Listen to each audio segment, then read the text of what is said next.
Eta zuek, utzi da zuek kontatzen. Y dejadme contaros qué es lo que vamos a hacer a partir de ahora. Vamos a tener 4 mesas redondas diferentes. Que estas jornadas empiecen siempre con una ponencia marco. Vamos a hacer una mesa redonda marco, una mesa en la que vamos a centrar el tema del debate. Vamos a hablar de interseccionalidad y de la atención a la complejidad en políticas de inclusión. Ondoren, Ahora, permitidme que os cuente lo que vamos a hacer. Compartiremos unas buenas prácticas para abordar la complejidad a través de la experimentación de itinerarios mixtos y, por último, trataremos de llevar este experimento para crear un modelo de apoyo intersectorial. Incorporaremos lo que decía el vicelehendakari, la mirada de las personas participantes en los procesos de inclusión. Les preguntaremos qué piensan de la oferta de servicios de inclusión y su capacidad de respuesta a la diversidad de sus necesidades, así como la percepción social, si sienten ese estigma.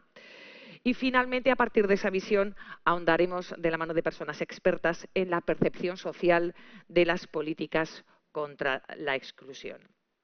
Tira ura handitan sartuko gara orain. Entremos de lleno en la cuestión. Va a reflexionar en voz alta sobre qué nos aportan los conceptos de complejidad e interseccionalidad para entender cómo funcionan hoy los procesos de inclusión y exclusión social y qué consecuencias acarrea eso para las políticas públicas de inclusión. Integralidad, intersectorialidad, personalización, participación, legitimación. Va a dirigir esta reflexión coral, ya les adelanto que lo va a hacer muy bien, de sobresaliente, Fernando Fantova, el titular del órgano de evaluación de las políticas de empleo e inclusión del Gobierno vasco, Besaldi.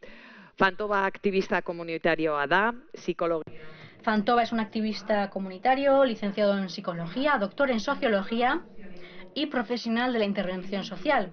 En su trayectoria profesional, antes de llegar a Besaldi, fue asesor independiente internacional, ejerció también en gerencia social y ha sido viceconsejero de políticas sociales. Ha escrito 10 libros, 200 artículos, capítulos o informes y es un autor entusiasta que publica en su blog fantova.net. Fantova presentará al resto de los ponentes que participarán en la mesa redonda, pero les pediré por favor que suban junto a él, por favor, Fernando, Jon Uribe Villarrodona, Melania Moscoso, Garbiñe Delgado y Miguel Ángel Manzano. Acercaos al escenario, por favor.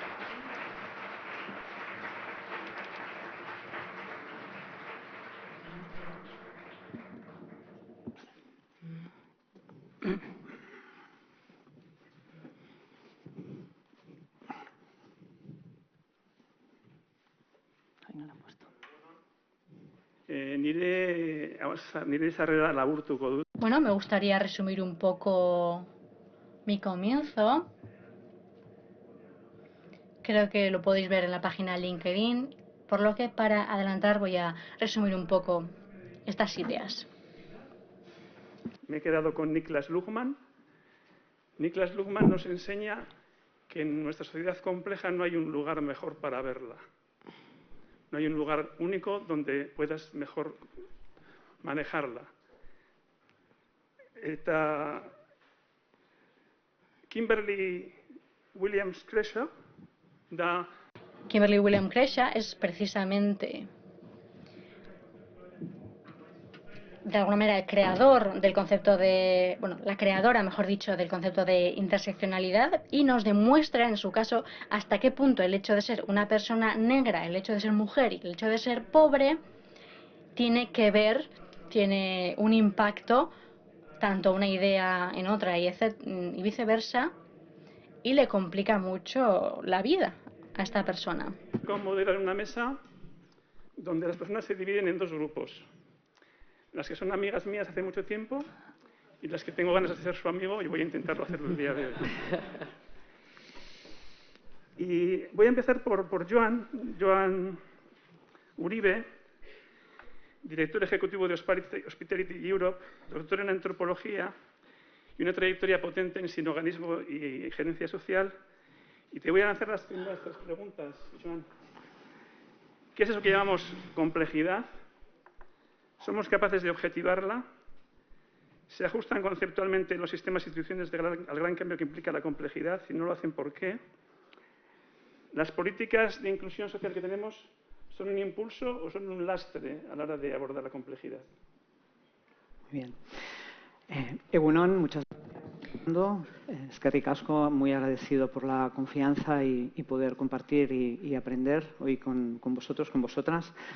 Bien, me preguntabas ¿qué es eso que llamamos complejidad? Yo me voy a ir al diccionario y el diccionario nos remite a complejo, ¿no? Y lo complejo son situaciones generadas por la suma de diversas causas. También si vamos al diccionario nos aparece un sinónimo de complejidad que es complicación. Y la complicación se define como la dificultad o el enredo que puede generar precisamente la concurrencia de diversas situaciones. Con lo cual vemos que el concepto de complejidad no tiene tanto que ver, digamos, con una intensidad o volumen, ¿no? Una persona que pueda tener un problema de pobreza absoluta tiene un gran problema, pero por sí solo, si el resto de sus condiciones le son favorables, no tiene una situación compleja. La complejidad vendría definida por esa aparición, esa suma de diversas causas, de diversos factores. Lo cual nos lleva también a una inferencia, que es esa suma de diversas causas, de diversos factores, no implican una suma de las formas como intervendríamos en cada una de ellas, digamos, puestas en línea, sino una visión conjunta que puede implicar, que seguramente va a implicar una intervención, un acompañamiento que va a tener elementos diferentes que van más allá de la suma de los modelos de intervención que haríamos por cada una de ellas por separado, ¿no? ¿Por qué he dicho me voy a centrar en el diccionario, ¿no? Me preguntaba si seríamos capaces de objetivar la complejidad.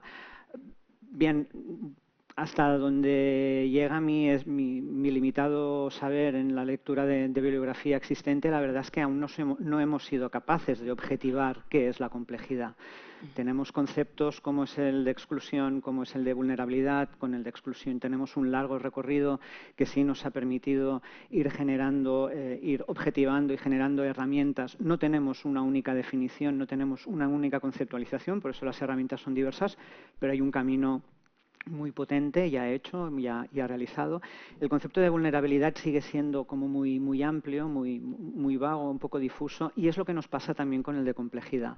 No es así en el ámbito de salud. A partir de los años más o menos 1980 se empezó a trabajar con investigación, con producción científica que ha permitido que hoy en día el concepto de complejidad dentro de la respuesta en el sistema sanitario tenga una modelización y una capacidad de trabajar a partir de herramientas que incluso son comparables y que son compartibles en distintos ámbitos y en distintas sociedades, que hasta donde yo conozco en el ámbito de la complejidad aún no tenemos, ¿no?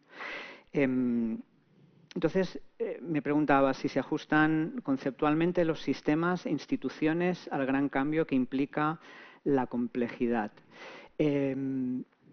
Yo, para contestar esta pregunta, tomaría dos autores precisamente del ámbito de la salud que trabajaron mucho desde el acompañamiento, desde el trabajo, desde el ámbito sociosanitario, que ahí hibrida la parte sanitaria con la parte social.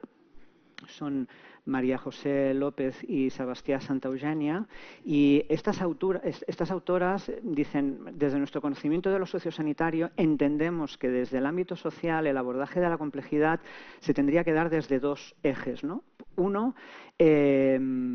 la atención centrada en la persona, ese concepto que a mí hasta me da como cosita decirlo porque lo decimos mucho, pero como sabemos cuesta muchísimo desarrollarlo y materializarlo, pero van un poco más allá y dicen la atención centrada a la persona, pero con un foco muy claro, que es empoderar a la persona, ¿eh? No se trata de esa idea de la autonomía, de que mira, que puede ir a comprar el pan sola o que pueda manejarse. No, se trata de empoderar a la persona, es decir, dotarla de agencia, con todo lo que eso implica. Eso, bajo mi opinión y a través de la experiencia personal que tuve dirigiendo equipos, implantando el modelo de trabajo de Housing First con personas sin hogar, eso para mí es revolucionario, porque yo lo que experimenté con la implantación del modelo Housing First es que es un modelo que, entre otras cosas, implica ese situar el acompañamiento a la intervención social desde el empoderamiento de la persona y desde su decisión, materializar eso, y eso entra en conflicto con todos los sistemas y con todos los modelos de trabajo, ¿eh? Por lo cual, eso ya de por sí es revolucionario. El otro elemento al que apuntan estas autoras es decir que hay que entender la comunidad y el trabajo comunitario como un dispositivo en sí mismo que ha de ser un actor que genere agencia en las personas, ¿no? En según qué zonas, en según qué territorios, en qué partes de Europa, la concepción de lo comunitario y el trabajo, la intervención social desde lo comunitario puede estar más desarrollada en según qué territorios, menos en otras, pero aún sigue siendo una asignatura pendiente. Entonces, desde estas premisas que proponen estas autoras, yo creo que los sistemas aún no se adaptan a las necesidades estructuradas y estructurantes que implica una respuesta a la complejidad. Se está avanzando en algunos lugares más y más rápidamente, en otros menos, en otros no se está avanzando, pero aún no estaríamos ahí, ¿no? Tú me preguntabas también por qué. ¿Por qué sería así? Mira, hay un libro precioso de Daniel Innerarity que creo que es algo así como la teoría de la democracia compleja, salió hace, creo que en 2019-2020, en el que hace una imagen, pero a la vez es muy real, ¿no? Él dice, a ver, deberíamos salir de esa lógica del siglo XIX y siglo XX en la que los individuos teníamos que ser individuos disciplinados que como sujetos nos teníamos que adaptar a un modelo basado en la física, en la que tú te encuentras una sociedad estructurada desde una lógica de fuerzas y de pesos, ¿no? Para esto es esta administración, para esto es esta otra, para este tema es este sistema, para este el de salud, para esto es el sistema social, ¿no? Y él decía, tendríamos que ir en el siglo XXI a una lógica, a un modelo biológico, en el que entendamos la sociedad desde una estructura en la que la célula, que es la unidad básica, que ya tiene vida por sí misma y que ya tiene una cadena de ADN que es propia y única para esa célula, ¿no? para ese individuo al final que conforma, pero cada célula la contiene, y que entendemos que el abordaje en la sociedad se tiene que estructurar para poder acompañar a la célula, no que el individuo tiene que estarse adaptando a ese sistema de fuerzas, ¿no? Modelo siglo XIX, siglo XX.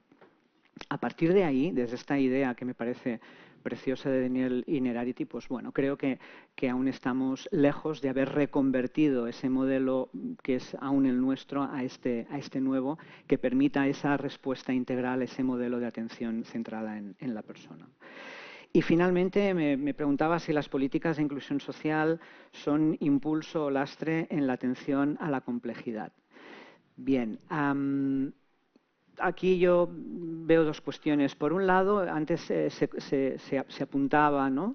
Hay una cuestión incluso a nivel geoestratégica y también de nueva tendencia general a nivel político y social, que está generando que haya un repliegue. Hay informes de Naciones Unidas a través del análisis de la implantación de los ODS y también algunos informes sectoriales a nivel europeo que dicen, atención, el estado del bienestar se está replegando, y una de las maneras en las que se está replegando es que cada vez se está tendiendo a dar respuestas y servicios más generalistas cuando incluso antes podíamos haber alcanzado unas capacidades más especializadas o más abiertas. O sea, hay un repliegue para dar respuesta a lo básico y a lo generalista, por un lado, y además hay unas presiones a nivel ideológico, a nivel social, que implican una necesidad de una cierta prudencia y una cierta negociación ante determinadas necesidades que hace unos años igual no hacía falta esta negociación, sino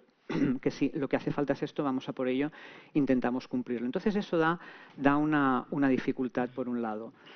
Por otro, los sistemas, por un lado, creo que miran de adaptarse para dar respuesta a la complejidad, generando dinámicas, proyectos, mirando hacia adelante, pero a la vez están basados en un sistema que tiene como misión los sistemas, las políticas de inclusión social que se impulsan desde las administraciones públicas tienen como misión ser garantes. La administración pública tiene que garantizarnos toda una serie de cosas que están definidas normativamente y que se entiende que son las que la sociedad pues demanda, ¿no? Entonces, ser garante quiere decir tener la capacidad de dar respuesta a lo que ya tenemos escrito, a lo que viene de atrás, en un contexto de cambio constante que nos orienta a tener que estar mirando a cómo adaptarnos a algo nuevo y algo complejo. Entonces ahí hay una tensión en el que las políticas sociales intentan encontrar su espacio de maniobra para mirar hacia el futuro y cambiar, muchas veces también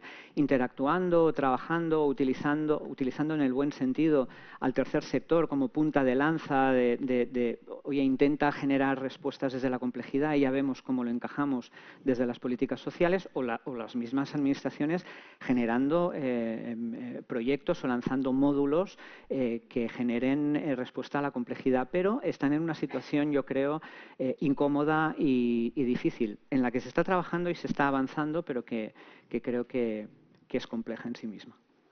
Muy bien. Melania, sin duda, Robert Castell es una referencia obligada, ¿no?, en este tema de la inclusión, y sé que tú lo has trabajado. Melania es científica titular del Consejo Superior de Investigaciones Científicas, doctora en Ciencias Políticas y Sociología, y sí, me dijo que quería que le dijera que es trayectoria de investigación internacional con combustible vasco. O sea, que el que ha puesto en la pasta es el gobierno vasco. Sí. No es porque yo esté en el gobierno vasco, sino porque ya me pidió que lo dijera.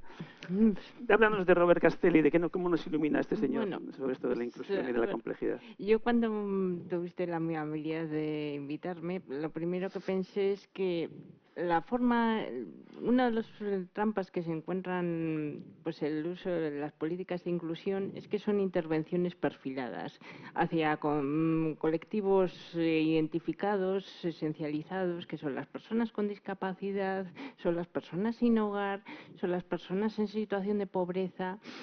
Y claro, pues Robert Castell es un hombre pues que es discípulo de Foucault y que él incorporaba, vamos así decir, la crítica al modelo jurídico-político de ejercer de poder, que se ejerce desde las instituciones y por las instituciones.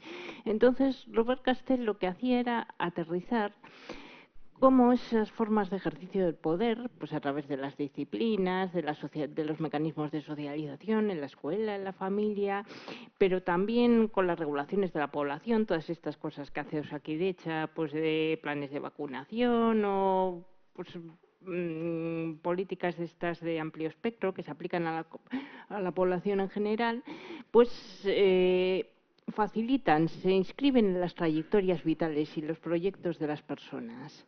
En este sentido, pues allá donde Foucault veía la intervención pública como un elemento casi de dominación, de construcción, Castell ve las políticas, el poder, las dimensiones constructivas, de posibilitadoras de la subjetividad de las políticas públicas. En este sentido, él tenía un concepto que es el de desafiliación. ¿Qué es la desafiliación? Pues el conjunto de regulaciones a través de las cuales es posible y se perpetúa la vida social. Entonces, él estudió muy bien cómo las personas, y precisamente él estudió mucho antes que Judith Butler el concepto de vulnerabilidad, cómo determinadas personas atraviesan un proceso por el cual van perdiendo vinculación con estas regulaciones y es un proceso que él llamaba de desestabilización de los estables. Él tiene una mirada muy procesual, no son conceptos estancos, la exclusión social, el sinhogarismo, no son situaciones estancos, sino situaciones en las que uno se va desvinculando de los mecanismos de integración social. ¿Y qué es lo que decía además Robert Castell, que era una cosa que le explicaba muy bien? Pues que conceptos así grandes como el concepto de la exclusión social corren el riesgo de convertirse en instrumentos meramente ideológicos, en el sentido de que pues muchas veces funcionan a la manera de suplemento espiritual de lo que es las actividades del Estado. ¿Qué significa esto? Pues que muchas veces pues se utilizan pues para justificar la actividad de las instituciones, pues para simplemente pues para dar una imagen a la ciudadanía correcta, pero muchas veces no tienen en cuenta las necesidades de las personas o de los colectivos a los que se enfoca. Es imposible en política y en la vida social hacer algo que no sea ideológico. No hay forma de salir de la ideología. Eso, quien diga que no está haciendo ideología miente como un bellaco. Yo, por ejemplo, me he dedicado a hacer ideología pro discapacidad. Yo soy la primera que me he dedicado a eso, me sigo dedicando. Ahora, ¿cómo podemos hacer para que todos estos discursos produzcan modificaciones en las trayectorias vitales de las personas? Bueno, pues Robert Castell decía, bueno, hay una serie de fenómenos pues que son reconocibles. Por ejemplo, ¿qué pasa con estas grandes palabras? Pues por un lado que son demasiado heterogéneas, es decir, que se refieren tanto a cuestiones de estructurales, de ingresos económicos, como a cuestiones, cuando hablamos de inclusión hablamos de RGI, hablamos de medidas de accesibilidad urbanística, de un montón de cosas que son muy heterogéneas. Corren el riesgo estas categorías pues de perder foco, de no ser útiles a nivel analítico y no poder arrojar luz sobre los fenómenos sobre los que se pretende intervenir. También, ¿cuál es el problema? Pues que al funcionar como digamos, suplemento espiritual o como categorías estanco, corren el riesgo de convertir, por ejemplo, Joan hablaba de la interseccionalidad, corren el riesgo de percibirse como cosas que son aditivas, es decir, una es mujer, discapacitada, migrante, vascoparlante monolingüe, y todo esto como si se fuera sumando. Y es verdad que se van sumando y determinadas categorías tienen más complejidad que otras. Pero además es que tienen un solapamiento entre ellas, que es de tipo cualitativo y que no es simplemente aditivo. Pongo un ejemplo. Uno de los debates que está en boga con respecto al feminismo, el feminismo sex positive, el que tienen, por ejemplo, Nuria Labao y otra gente, y los feminismos más ilustrados, lo que está de fondo, básicamente, es que tienen una concepción, unas más esencialistas que otras. Por ejemplo, dicen, no, es que las mujeres, pues claro, sufren problemas de redistribución de tareas domésticas, pues tienen problemas de acoso sexual y demás. Yo lo que les suelo decir y tengo fuertes debates con esto, es bueno, una mujer con gran discapacidad que está institucionalizada no se enfrenta a problemas de distribución de tareas domésticas, lo cual no significa que las violencias que experimenta en su entorno institucionalizado no sean patriarcales, lo son, ¿no? Pero desde determinadas concepciones del feminismo eso no aparece, o sea, porque participan de un concepto esencializado de mujer que es calcado precisamente de la mirada masculina.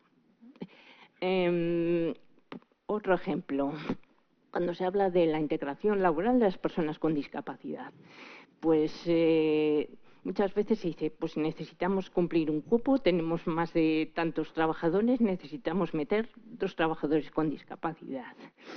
Muchas veces, pues eso se hace, se contrata a estas personas y se cumple con la legislación laboral vigente, pero muchas veces esta inclusión es meramente nominal, es decir, se les incluye para rellenar el cupo. Es una estrategia que los psicólogos sociales norteamericanos llaman tokenismo. El token es una ficha que se mete en determinados transportes públicos americanos. Entonces, a ver, ¿qué es lo mínimo que podemos hacer por este colectivo para cumplir el expediente? Es el caso, por ejemplo, de los centros especiales de empleo, en los que hay un montón de gente no haciendo nada y que, sin embargo, cuando viene el consejero tal, pues se le saca la foto con el colectivo, las personas con discapacidad. ¿Qué significa esto? Pues que hay que incluirlo precisamente en las regulaciones, o sea, hay que incluirlo en las regulaciones, es decir, no se trata de, precisamente porque muchas veces estos conceptos pueden ser meramente ideológicos, lo que hay que tener mucho cuidado es que no sean simplemente un suplemento, es decir, hay que hacer que básicamente, porque la trampa de fondo es hacer como que determinadas personas no están en la sociedad, y no es cierto. Yo siempre pongo el ejemplo de mi compañero Paco Guzmán, cuando decían, bueno, pues Paco Guzmán es una persona tetrapléjica a la que hay que incluir. Y yo decía, pero ¿será posible? Hablan de Paco Guzmán como si fuera un selenita que viniese del espacio exterior. O sea, Paco Guzmán es hijo era hijo de una pareja de Leganés, pues que él era de clase obrera y que a raíz de tener un hijo con sus condiciones se fue quedando fuera de determinados espacios sociales. A lo que voy es que a las personas con discapacidad, a las personas sin hogar, no hay que incluirlos porque ya están. Lo que hay que darles es mecanismos de participación en las regulaciones. Vale. Garbiñe. Sí.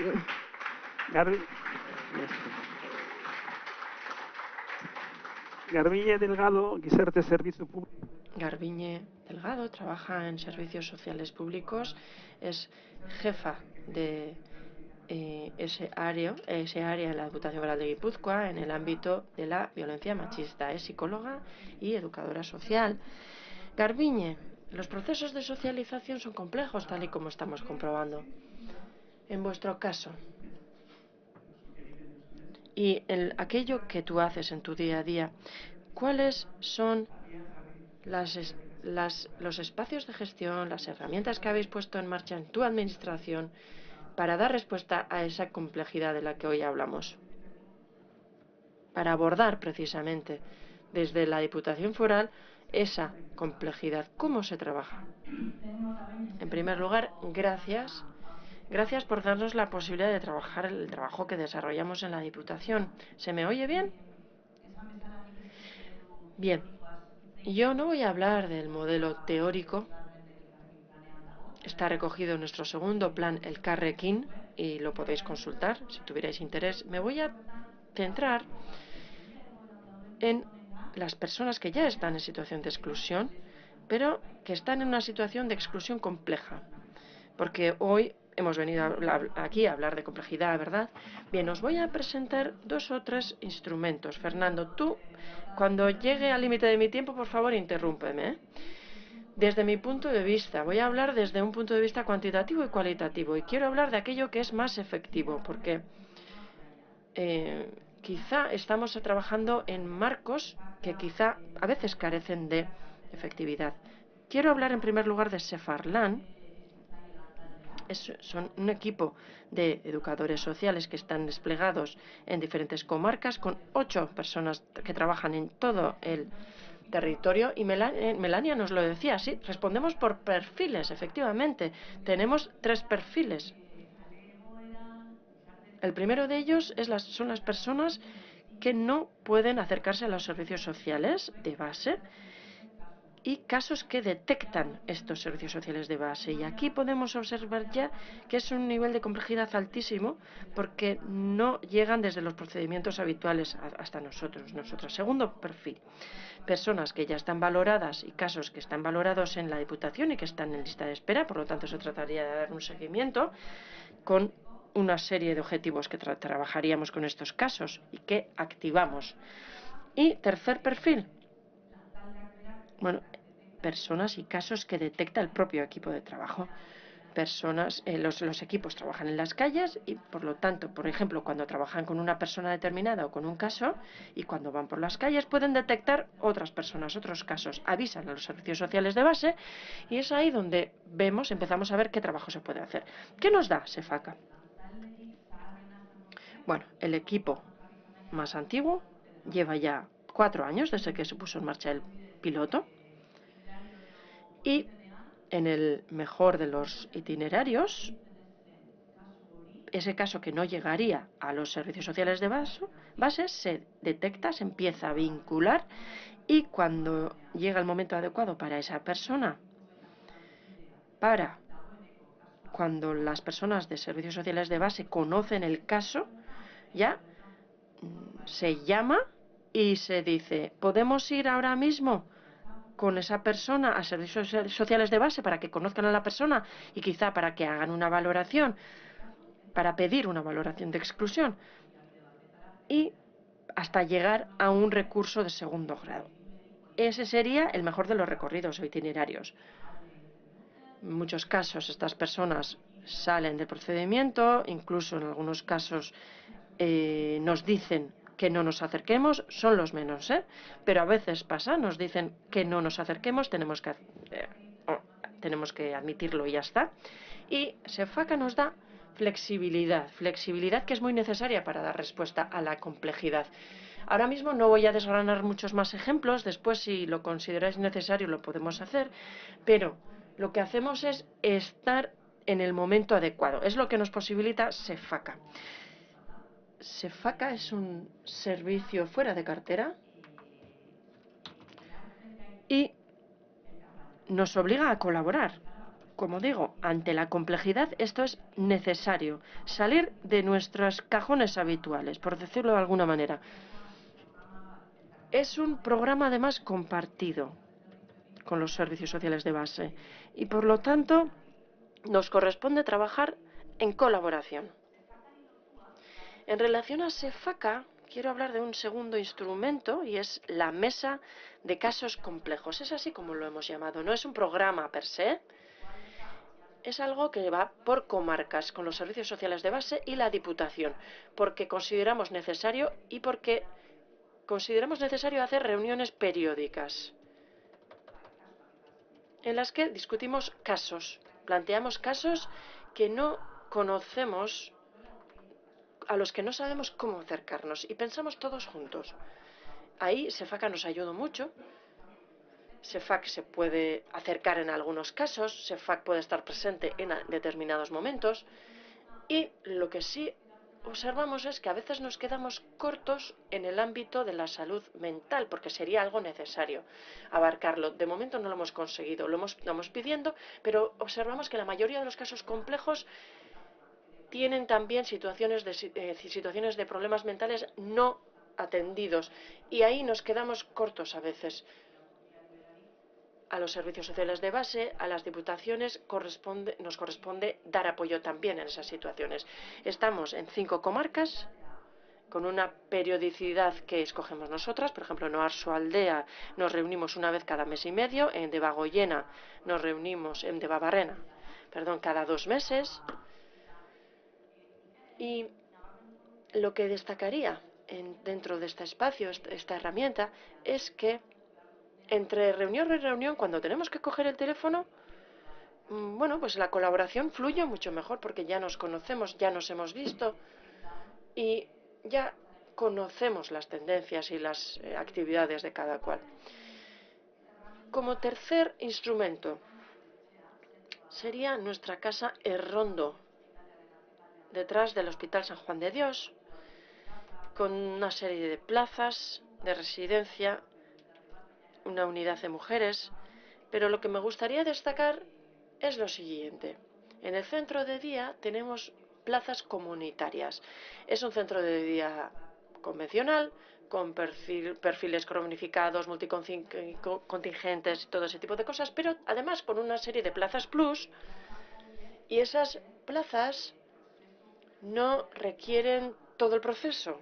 Es decir, el sistema de servicios sociales vasco establece todo un procedimiento, pero cuando una persona, por ejemplo, necesita una consigna, necesita comer, desea ducharse, se puede acercar allí, a esas plazas comunitarias y hacer uso. Y así hemos conseguido que personas que no podríamos haber enganchado de ninguna otra manera se hayan podido enganchar y puedan ser usuarias de Rondo. Por ejemplo, una semana, un día. La siguiente semana se queda 2 días, se queda a echar una siesta. Y posiblemente al cabo de 3 meses, por ejemplo, le podemos decir: ¿querrías que esta situación se convierta en un derecho para ti? Y de esa manera, poco a poco, en colaboración con servicios sociales de base, Rondo, Diputación, bueno, hay una serie de casos que empiezan a hacer todo un proceso y un recorrido. En colaboración con el Ayuntamiento de Zarautz tenemos un proyecto en marcha. Un proyecto en el cual trabajamos tema de vivienda, también un centro de noche con competencia municipal y también un centro de día. Y son elementos que articulamos de una forma conjunta. Y ahí también tenemos una buena oportunidad para colaborar. Me gustaría destacar aquí que hemos trabajado de una forma compartida y cuando trabajamos con programas compartidos como este, sí o sí tenemos que colaborar. Esto nos obliga a trabajar juntos. Y por ejemplo, en el caso de Zarautz, de la mano de la Fundación Emaús, y en un inicio participamos nosotras también, ahí hemos desarrollado una herramienta de screening para trabajar con casos que nos resultan conocidos. Por ejemplo, puede haber un caso que no necesita una valoración de inclusión en profundidad, que sabemos que está en una situación de exclusión, que entra y sale del sistema permanentemente, y se trata de repescar de alguna manera a esa persona con un screening con 15 ítems para medir el desamparo y para conocer el criterio técnico y poder objetivarlo de alguna manera. Ese sería otro instrumento. Hemos empezado a utilizarlo dentro de la Diputación precisamente para poder repescar casos de alguna manera. Fernando ya me está mirando de reojo por lo que veo. Así que voy con el último instrumento brevemente. Dentro de la Diputación contamos con una mesa sociosanitaria interinstitucional para personas menores que nos dicen, con 16 años, por ejemplo, nos dicen, con 18 años van a seguir necesitando ayudas y empiezan a mirar a sistemas como incapacidad, inclusión, medidas, ayudas, y nos empezamos a reunir 2 años antes ya para empezar a pensar cuál sería el itinerario más deseable para esa persona. Gracias. Antes de darle la palabra a Miquel Ángel, os aviso de que después de que hable Miquel Ángel os voy a pedir tres tips, 3 personas del público que no están pagadas ni previstas, o sea que tenéis que ser el que se os ocurra, que necesitamos como 3 reacciones para que la segunda intervención de la gente que está en la mesa pues también vaya confluyendo un poco más hacia el final, porque también teníamos previsto terminar a 1:15, aunque tardemos un poquito más, pero no podemos acumular retraso, ¿no? Entonces, pensad quiénes vais a ser esas 3 personas del público, os comuniquéis mentalmente entre vosotras y luego, pues, reacciones, dudas, breve, críticas o preguntas para que la segunda intervención pues sea todavía más afilada al tema. Miguel Ángel Manzano es responsable de Innovación, Servicios Sociales, Diputación de Barcelona. Como ya estamos medio en el ambiente, iba a decir, no es foral, pero de unido. Es decir, no es foral la Diputación de Barcelona, pero tiene mucho poderío, ¿no? O sea, que también es una diputación que hace muchas cosas y yo trabajo mucho con ellos y lo tengo presente, ¿no? Trayectoria muy potente en transformación estratégica de políticas inclusivas. Miquel Ángel, tú, de alguna forma, desde una mirada interseccional, descubres que los supuestos agentes de inclusión más de una vez producimos y reproducimos despersonalización, desigualdad y violencia institucional. ¿Nos puedes explicar un poquito esto más detalladamente? Muchas gracias, Fernando. Bueno, después otro agradecimiento te hago. Primero, gracias por la invitación, por poder intervenir en esta gran jornada. No, las gracias es que me dejas la pregunta incómoda, me dejas la pregunta para buscar las costuras y para poner en cuestión pues prácticas y políticas que nuestros discursos las dan por sentadas, pero que si profundizas a lo mejor podemos encontrar algunas costuras. Y me sabe mal hacerlo en este foro, en este país, donde seguramente algunas de las cuestiones que apunten pueden parecer injustas, porque hay una trayectoria, hay un camino que se ha hecho y que a lo mejor decir, pues a nosotros esto no nos toca, ¿no? Porque ya lo hemos pasado. Pero bueno, no podemos dejar que son reflexiones en general que en el resto del Estado al menos cuesta. Yo tengo un problema cuando me hablan de interseccionalidad y sobre todo cuando estamos hablando de una política, estamos hablando de una actuación, estamos hablando de un programa público y me dicen, a este programa le vamos a dar una mirada interseccional. A mí aquí ya me comienzan a salir los sudores fríos, ¿no? Porque voy a hacer un simplismo, y perdonar que el simplismo es provocador, no. Al final, cuando vemos este programa, esta política, somos capaces de detectar, de mirar, de observar, de diagnosticar, bueno, esto después a lo mejor no tanto, todas las violencias, todas las desigualdades interseccionales que cruzan este programa o esta política, ¿no? Somos capaces de observarlos, ¿no? Y sabemos que hay violencias de clase, violencias de género, violencias por edad, y las tenemos muy, muy, muy, muy detectadas. Hombre, muchas de estas violencias tienen una causa estructural, una causa de desigualdad estructural social y de desigualdad de una sociedad basada en unos principios y valores que permanentemente digan que en cierto modo buscan, y hay unos poderes económicos y unos poderes sociales fuertes que buscan perpetuar esta desigualdad. Por tanto, es intrínseco, estamos observando a alguien que nos quiere mantener en esta desigualdad y quieren que estos ciudadanos objeto de estas políticas estén en esta desigualdad. Y nosotros generamos estos programas políticas que también, siendo muy simplista, siendo benigno, ponen una tirita a la hemorragia. Ponen una tirita a la hemorragia. Con toda la buena intención, con todo nuestro esfuerzo, con toda nuestra implicación. Pero si tú acabas analizando, vale, hemos conseguido lo que hemos conseguido.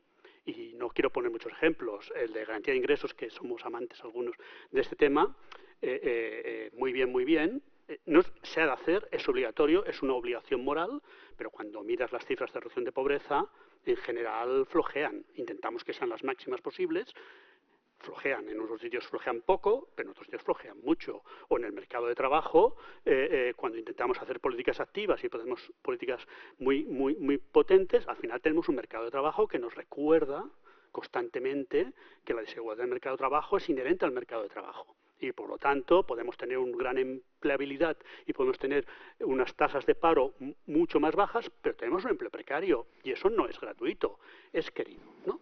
Por lo tanto, vale, hemos hecho la mirada interseccional, hemos puesto nuestras tiritas, las que podemos, pero después hacemos un doble salto mortal que a mí es el que me preocupa. Aquí, muchas veces en las políticas de inclusión, afloramos la meritocracia oculta.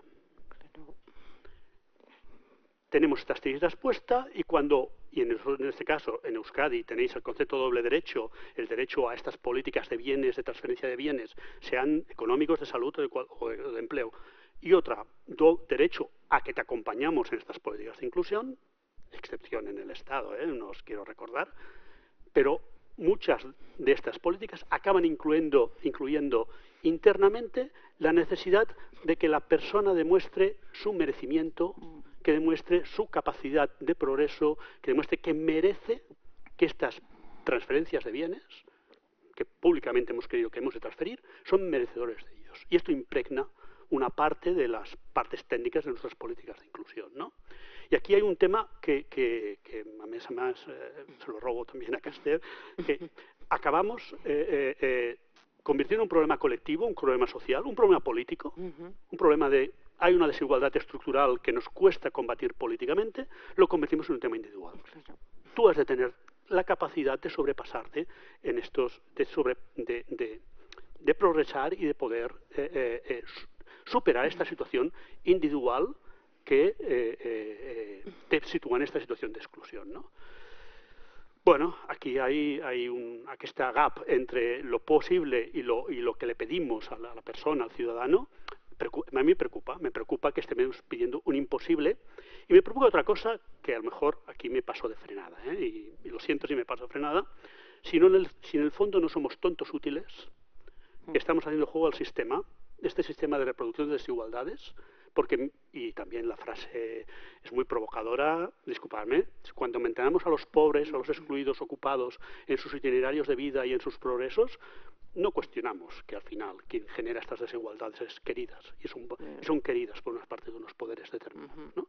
Y esto cuestiona todo lo que viene a continuación. Una parte importante de lo que viene a continuación es cómo hacemos políticas de inclusión que, y Melania también lo ha comentado, que al final intrínsecamente en estas políticas también incorporamos, perdón que diga también moderadamente, voluntariamente, elementos que ya excluyen de por sí. ¿Por qué? Porque estas políticas, al ser tiritas, necesitan moldearse a la capacidad de herida que puedes cubrir con la tirita. La has de moldear esta capacidad, por múltiples razones, porque los presupuestos son los presupuestos principalmente. Otra principal, y no menor, sino muy mayor, porque depende de si nos pasamos, y el vicelehendakari lo ha mencionado, si nos pasamos de frenada, estas políticas pierden su legitimidad social. No todos estamos en el barco de legitimar socialmente unas políticas de inclusión potentes y unas políticas predistributivas y redistributivas potentes que permitan superar estas situaciones estructurales de exclusión. No todos estamos en el mismo barco, y eso hemos de reconocerlo. Y cuando generamos, y los generadores de políticas hacemos estas políticas, nos ponemos el freno de mano. Y entonces sí que tenemos un presupuesto que hemos de limitar, pero también hemos de pensar que, bueno, que a lo mejor algunos excluidos no los legitimamos socialmente. Comentaba con Sara el otro día que en la renta garantida vosotros incluís a las personas en situación no regularizada, pero eso no ocurre en el resto del Estado, y además es imposible plantearlo. Es imposible plantearlo a nivel de decisores políticos. Imposible. Por lo tanto, estamos generando políticas que en sí mismas incluyen elementos de exclusión para garantizarnos que nuestra vida como gestores públicos es más fácil porque cuadramos presupuestos, también un poco provocativa la frase, y también porque, hombre, no vendrán Ayusos o Abascales de turno, o Riols que tenemos en Cataluña, que nos deslegitimen nuestras políticas. Y esto es un problema, ¿no? Hay otro tema que me preocupa, que es el tema, y ha salido también en algunas intervenciones, cuando hablamos de itinerario, a mí me parece muy bien el tema itinerario, pero no sé si el itinerario es un concepto interno nuestro para ordenarnos o que facilita la vida de nuestros ciudadanos, que son estos. Porque en definitiva, ¿qué pasa? Y eso todos los grandes puntos de la pregunta que me hacías, Fernando, ¿no? La fragmentación que tenemos al abordaje de nuestras políticas, al final, a nosotros nos cuesta esfuerzos, ¿no? De coordinaciones, de integraciones, intersectoriales, etcétera. Pero al final, ¿qué le hace la vida imposible es al ciudadano? Al ciudadano en situación de exclusión. Le hace la vida imposible. Y no solo en las políticas de exclusión, también en las políticas de cuidado, en otras políticas. La experiencia de transitar por una aportación de servicios fragmentada, teniendo que demostrar tu merecimiento y a la vez teniendo que superar todos los trabas que se ponen en el diseño de estos programas, y no, bueno, pondré un ejemplo porque, como lo he dicho muchas veces, ingreso mínimo vital, ¿no? O sea, no es posible que diseñemos la mejor política de garantía de ingresos estatal, no, la mejor política de garantía de ingresos es la básica. Pero la estatal, que se pueda diseñar, que es un gran logro, que hemos defendido, que es un logro importantísimo, porque de no tenerlo lo tenemos, y al final en la gestión del programa nos estrellemos miserablemente con una gestión compleja que permite, al final lo que tiene es que el ciudadano no accede. Bueno, a esto la fragmentación y la complejidad del acceso es otro de los temas. Para acabar, tenía un par de cosas más, pero para no pasarme del tiempo. Claro, yo creo que hay, desde mi punto de vista, 3 recomendaciones. Cuando hablemos de políticas de inclusión, seamos capaces de pensar mucho más en políticas estructurales de cambio de sistemas que en políticas de programas, que únicamente se centren en el aspecto redistributivo de lo que podemos redistribuir, o sobre todo en el aspecto meritocrático, de que pensemos que las personas han de cumplir una serie de estándares, convenciones sociales que hacemos entre todos, porque así serán incluidas o no serán incluidas. Por lo tanto, si he de recomendar una política fiscal, una política de inclusión, mejor la fiscal. Muchos impuestos, muchos impuestos, muchos impuestos. Comencemos por ahí. Un segundo tema. Hombre, no pongamos el peso de la inclusión en la persona que ha de ser incluida, en el tema de la meritocracia.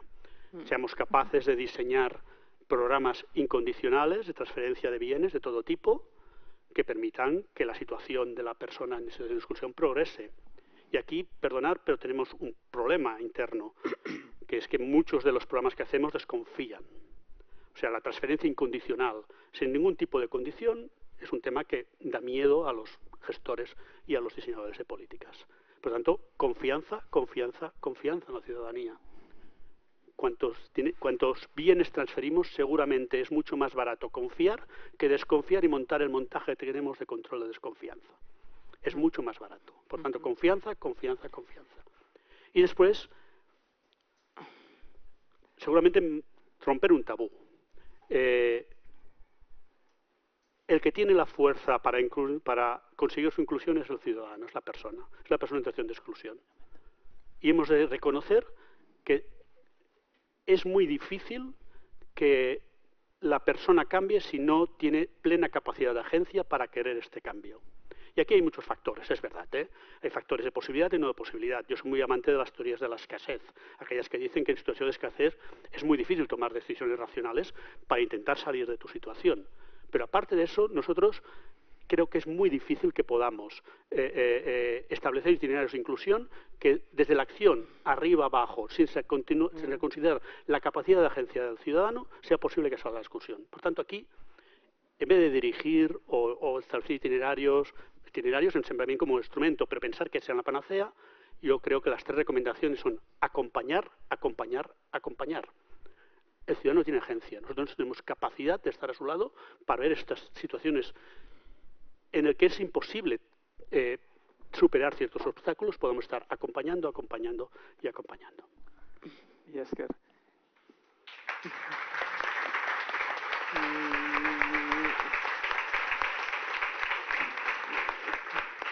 Venga, tres valientes, 3 ecos, 3 preguntas, comentarios, cualquier cosa.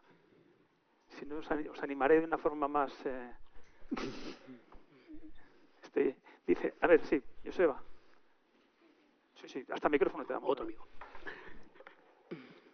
Yo quería plantear 2 preguntas cortas. 2 preguntas cortas para que las responda quien quiera, que en realidad son temas que ya han salido, pero por si se puede abundar un poco más en ellos. Uno es, Miguel Ángel ha comentado un poco, la complejidad. La complejidad, ¿cuánto aporta y cuánto resta a trabajar sobre la complejidad institucional y la complejidad competencial que tenemos? ¿Hasta qué punto tener un sistema tan fragmentado aporta, quizá aporte o resta en esos procesos de inclusión social? Y también el carácter tan burocrático, tan administrativo, tan garantista, en cierto modo, de asignar una serie de servicios. Garbiñe ha hablado de las valoraciones, de las herramientas de valoración, esa idea de que hay que pasar por un proceso complicado para recibir un servicio. ¿Eso en qué medida puede estar aportando algunos valores o algunos beneficios al sistema? Bueno, una reflexión sobre la propia complejidad del sistema, cómo influye en esas posibilidades de trabajar sobre la complejidad a cualquiera de los 4.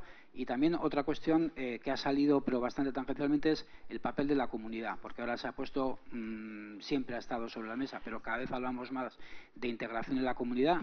Creo que es Imanol Zubero el que ha solido decir, y si no es Zubero, pues será algún otro, pero él dice cómo va a ser la comunidad la respuesta o la solución cuando realmente la comunidad es el problema. Entonces, ¿hasta qué punto la comunidad en los tiempos actuales, cuando en Donosti, por ejemplo, es la comunidad la que se ha también activado frente o contra los servicios de atención a las personas, hasta qué punto la comunidad o en qué condiciones o cómo podemos hacer que la comunidad sea un recurso y una solución en el abordaje de la exclusión social?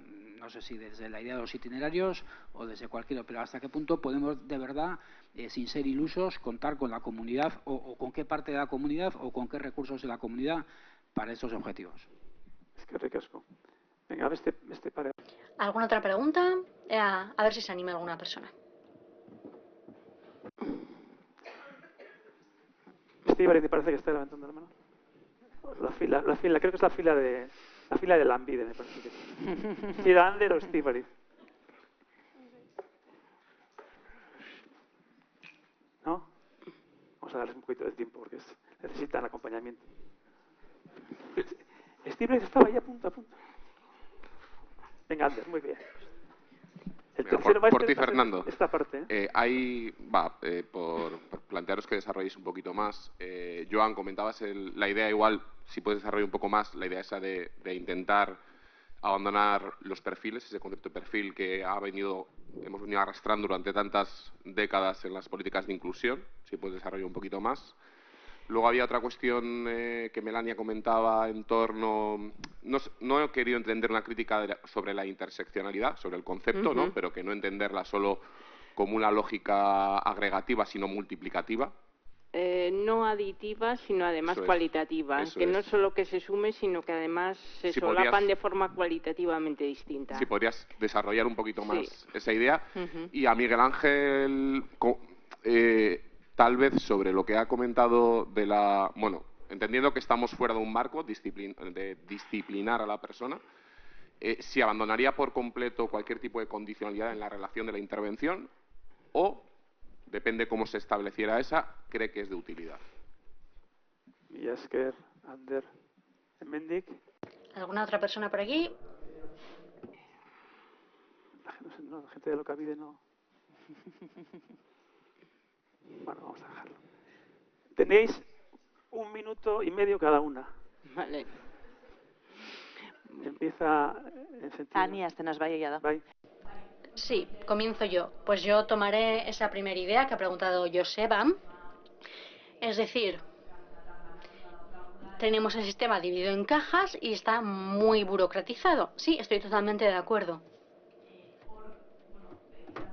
Es verdad que en servicios sociales tenemos una idea muy presente, la justicia social, y sabemos que los criterios y las medidas que se imponen tienen que garantizar esta justicia, porque hasta qué punto podemos saltar esa idea y no perjudicar a otros, ¿verdad? Antes lo hemos comentado, yo también trabajo, por ejemplo, en el tema de la violencia machista y en este caso no tenemos ningún tipo de herramienta para acreditar en los servicios sociales. Lo que hacemos es, usamos los criterios técnicos de cada uno o una y es verdad que nos sentimos bastante vulnerables las que trabajamos allí. Creo que en la Diputación Foral, en cuanto a la complejidad, cuando empezamos a tratar este tema, sí que intentamos romper un poco con esta burocracia y ese hecho de estar divididos en cajas, pretendíamos romper un poco con ello. Pero es verdad que si volvemos a nuestro modelo, solo pasa en casos muy concretos. Es verdad que ahora no tenemos una herramienta. Estaría muy bien, pero es verdad que tendríamos que burocratizar el hecho de implementar esta herramienta, por lo que, solemos colaborar entre nosotras y decidimos saltar criterios o no. Melania, te toca.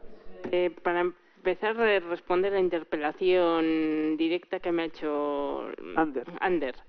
Yo lo que venía a decir, y con esto me remito a lo que dice una teórica que se llama Bilge, Sarah Bilge, es que la interseccionalidad no es una cuestión simplemente de categorías que se van sumando, de pobreza, género, exclusión residencial, sino que además de irse sumando, no solo, pues se solapan entre ellas y muchas veces determinadas características pues resulta que te descualifican para contar como otra de las categorías que se supone que encarnas. Pues en el caso que remitía, pues el de mujer y discapacidad, pues parece que si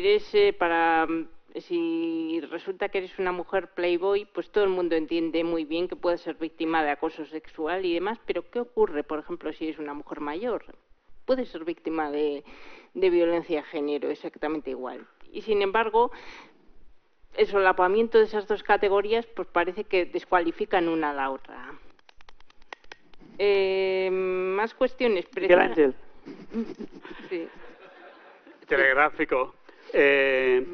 Joseba, dos ideas. Si todos los sistemas son suficientemente robustos para satisfacer las necesidades y para satisfacer los bienes que le tocan, a lo mejor la complejidad no es tanta. Segunda, sí que yo creo que se necesita un sistema que sea garante de tener la visión global y de tener la visión compleja del asunto. Y eso nos cuesta, pero va a haber un sistema garante. Y un sistema garante que tenga instrumentos conceptuales robustos para entender la interacción, y aquí estoy con Melania, entre las diferentes situaciones, necesidades que no suman, sino que multiplican, restan, y la ecuación es una ecuación compleja. Pero hemos de llegar a esta ecuación. Y Ander, mi respuesta, claro, está condicionada por mi poca experiencia en servicios sociales concretamente, pero yo siempre hago la misma pregunta. Cuando me demuestren que la condicionalidad funciona, yo me apunto, pero todavía no he visto demostración. No la he visto mucho prejuicio, pero poca demostración. Por lo tanto, a lo mejor algunos de los experimentos estos que hacemos de itinerarios que no tienen una condicionalidad, sino que son programas asociados, bueno, pongamos un experimento estos fuertes, una condicionalidad fuerte, a ver si funciona o no funciona. Y aquí como Santo Tomás, cuando lo vea, Joan. Vamos, yo voy a discrepar un poquito con Miguel Ángel y en línea a lo que planteaba Joseba. Yo creo que los sistemas, cuando son, digamos, robustos y, digamos, un poco estancos, aportan especialidad y mucho conocimiento en lo suyo. Pero si como mínimo no hay interoperabilidad, que normalmente no la hay, o cuando la hay es muy débil o llega tarde, creo que no funciona. Sobre el tema de la comunidad, que apuntabas también, Joseba, es importante la comunidad, imprescindible. ¿Por qué? Por el tema de la agencia, como mínimo. O sea, la agencia, tú no vienes y le impones la agencia a la persona a la que acompañas. La agencia va a haber que trabajarla en su contexto, en su comunidad, se va a tener que pactar y además se va a tener que conocer cuál es el referente, el estándar de agencia de esa comunidad. Así que si no hay comunidad y no hay trabajo en la comunidad, no va a haber agencia para la persona.